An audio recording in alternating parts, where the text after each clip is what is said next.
मैं आह्वान करता हूं जीताराम जैसे कलंकित व्यक्ति के ऊपर। जीव काटने के बयान पर बीजेपी से निष्कासित किए गए नेता अभी भी अपने बयान पर कायम है। क्या कुछ कह रहे हैं इस वीडियो में? फिर से कहे हैं कि 11 लाख रुपया जीव काटने वाले को हम देंगे और तमाम बातें उसमें कर रहे हैं। वीडियो देखेंगे आप। पहले आप सभी मीडिया बंधुओं को बहुत बहुत नमस्कार। एक प्रश्न जो बहुत दौड़ रहा है आप सबों के दिमाग में, बार बार मुझे फ़ोन आता है, सोशल मीडिया के माध्यम से बार बार मुझे पूछा जाता है कि आपने यह विवादित बयान क्यों दिया। तो सबसे पहली बात ये कि गजेंद्र झा के बयान को विवादित आप लोग समझते हैं, आप लोगों ने इसे विवाद का नाम दिया है। मैं इसे विवादित बयान नहीं समझता। पहली बात तो ये। दूसरी बात ये कि मैंने बयान क्यों दिया। तीसरी बात जो सबसे ज़्यादा प्रश्न हो रहा है कि जब जीतन राम मांझी ने माफ़ी मांग लिया फिर गजेंद्र झा अपने बयान पे अटल क्यों। चौथी बात, जीतन राम मांझी ने कहा है कि गाली मैंने अपने समाज को दिया। पांचवा अहम बात, उन्होंने खाने का भोज का व्यवस्था किया है। सारे मुद्दों पे हम लोग बारी बारी से बात करेंगे। पहले आपके पहले प्रश्न का जवाब दे दूं, ये आज की बात नहीं है साथियों, ये बार बार हो रहा था। जीतन राम मांझी कभी बोलते हैं राम का कोई अस्तित्व नहीं है, कभी बोलते हैं हिंदू धर्म दुनिया का सबसे कमजोर धर्म है, सबसे घटिया धर्म है, कभी वो बोलते हैं ब्राह्मण है, वो शब्द मैं यूज नहीं कर सकता। एक ऐसा व्यक्ति जो हिंदू है, उसकी सनातन धर्म में आस्था नहीं है, एक ऐसा व्यक्ति जो अपने इष्ट देव को नहीं मानता, अपने इष्ट को नहीं मानता, हिंदू देवी देवताओं को नहीं मानता, एक ऐसा व्यक्ति जो विश्व के सबसे श्रेष्ठ कुल जिसकी पूजा ईश्वर भी करते हैं, जब भी हम लोग पूजा करते हैं, कोई धार्मिक अनुष्ठान होता है तो ब्राह्मण देवता की भी पूजा होती है। ये सनातन काल से आ रहा है, ये सनातन का एक सौभाग्य है, क्योंकि ब्राह्मण बल है, ब्राह्मण शास्त्र है, ब्राह्मण सनातन की शक्ति है, ब्राह्मण ने आदिकाल से रास्ता दिखाया है। आपने उसको भी गाली देने का काम किया। जब मुझे लगा कि यह व्यक्ति बार बार अनर्गल बातें कर रहा है, पहले मुझे लगता था कि इनको सेठिया गए हैं, इनको बोलने का कोई सुरूर नहीं है, कुछ बोल जाते हैं, गलती से निकल जाता है। लेकिन जब मैंने देखा कि नहीं, ये सुनियोजित ढंग से, योजनाबद्ध तरीके से, सातिराना अंदाज में, बहुत बड़े साजिश के तहत बयान, अनर्गल बयान दे रहे हैं, तब मुझे लगा कि इसका एक ही उपाय है, ना रहेगी जिह्वा और ना देंगे ये सनातन धर्म को गाली। इसीलिए मैंने ये बयान दिया। आपके पहले प्रश्न का उत्तर आपको मिला। मैंने बात में कहा है आपको कि साजिश, आप पूछें उससे पहले मैं बताता हूं। गजेंद्र झा पूरे दावे के साथ कह रहा है कि एक हिंदू जो हिंदू कुल में पैदा हुआ है, अपने हिंदू धर्म को, सनातन धर्म को, अपने कुल को, अपनी मर्यादा को, देश को, अपने इष्ट देव को, सबको गाली दे रहा है, तो इसका मतलब है कि ये सारा बयान उनका स्पॉन्सर्ड बयान है। ये जो भी बयान दे रहे हैं ये सारा स्पॉन्सर्ड बयान है, ये ऐसे नहीं दे रहे हैं। और ये संभव तभी होगा जब हिंदू एक होंगे, तभी इसका खंडन हो सकेगा। दूसरी बात, उन्होंने, आप लोगों का जो दूसरा प्रश्न था वह था कि जब उन्होंने माफी मांग लिया है, उन्होंने कैसा माफी मांगा है? उन्होंने माफी मांगने में भी गाली का प्रयोग किया और बड़े दावे से कहा कि ऐसे ब्राह्मण, वैसे ब्राह्मण, ऐसे हिंदू, वैसे हिंदू को मैं गाली देता रहूंगा।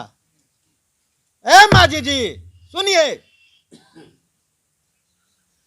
ब्राह्मण कैसा होगा, ऐसा होगा कि वैसा होगा, ये आप तय करेंगे।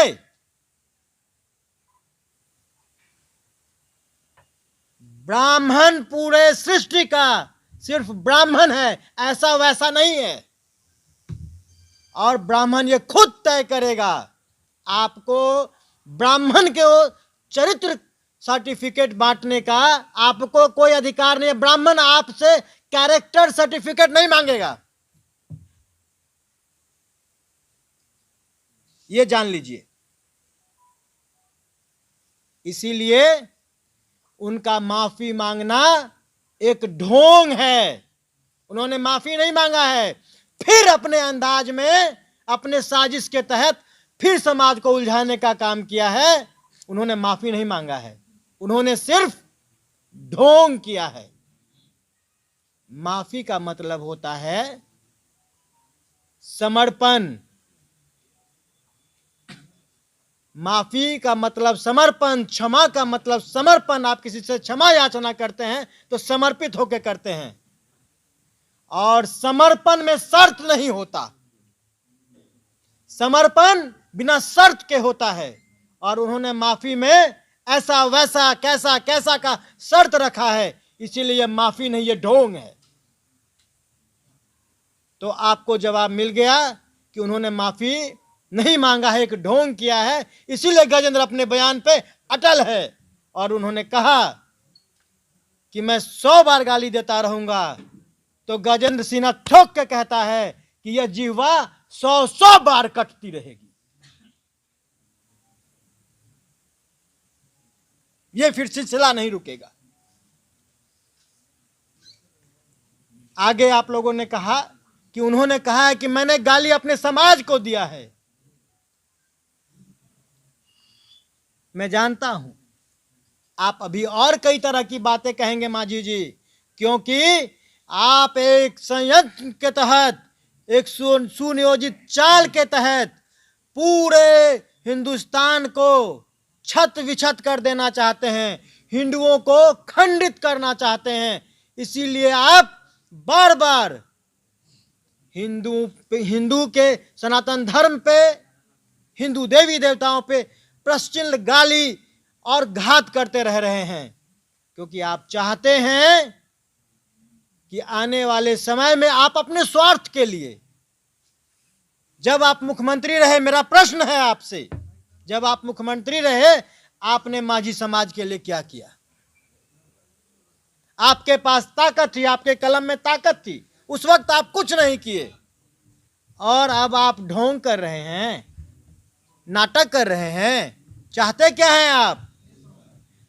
गजेंद्र झा फिर से आपसे कह रहा है, और पूरे दावे से कह रहा हूं आप लोगों के माध्यम से, माझी जी बिना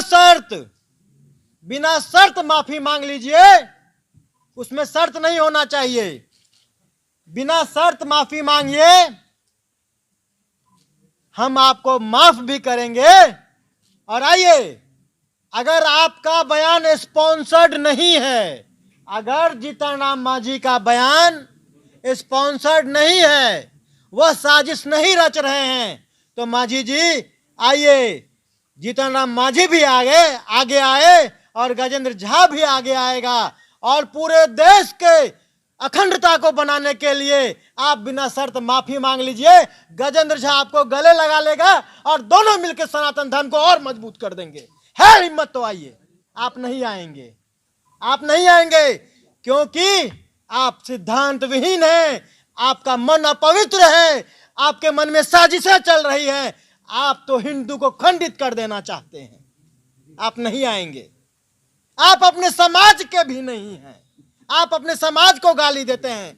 मैं आप लोगों के माध्यम से आज माझी समाज से विनती भी करता हूं और ललकारता भी हूं और पूछता हूं कि है कोई माइका लाल माझी समाज में जो इस कलंकित माझी को निकाल के बाहर करे और एक ऐसा माझी का नेता बनाए, एक ऐसा माझी का बेटा सामने लाए, एक ऐसा दलित का बेटा सामने लाए जो माझी के सरोकार के लिए, दलित के स्वाभिमान के लिए, दलित के अभिमान के लिए, मान सम्मान के लिए लड़ाई लड़े और जो दलितों के मान सम्मान के रक्षा की बात करे, ना कि पूरे देश में, पूरे विश्व में माझी समाज के नाम को जगहसाई का काम करे।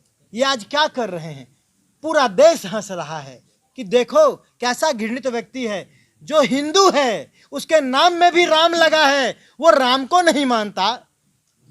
हिंदू है, हिंदू को नहीं मानता, हिंदुस्तान में रहता है लेकिन ब्राह्मण को नहीं जानता, ब्राह्मण को भी गाली देता है। अपने समाज में है, जिस परिवार में पैदा हुआ, जिस समाज में पैदा हुआ, आज उस समाज को भी गाली दे रहा है। ये कैसा घृणित व्यक्ति है? इसे पागल नहीं तो और क्या कहेंगे? इसे विक्षिप्त नहीं तो और क्या कहेंगे? अगर माझी जी सठिया गए हैं तो भैया परिवार से बाहर निकल के साइड हो जाइए। माझी के किसी ऐसे ईमानदार बेटा को जो माझी का हो, उसको मौका दीजिए और देश की अखंडता को बचाने का काम कीजिए। ये जो आप सनातन धर्म पे आघात करके, ब्राह्मणों पे आघात करके, देवी देवताओं पे आघात करके ये जो हिंदुओं को तोड़ने का कार्य कर रहे हैं, ये मत कीजिए। इतिहास देख रहा है, आज पूरा देश गजेंद्र के साथ खड़ा हुआ है। क्यों? आज गजेंद्र झा सिर्फ गजेंद्र झा नहीं रह गया।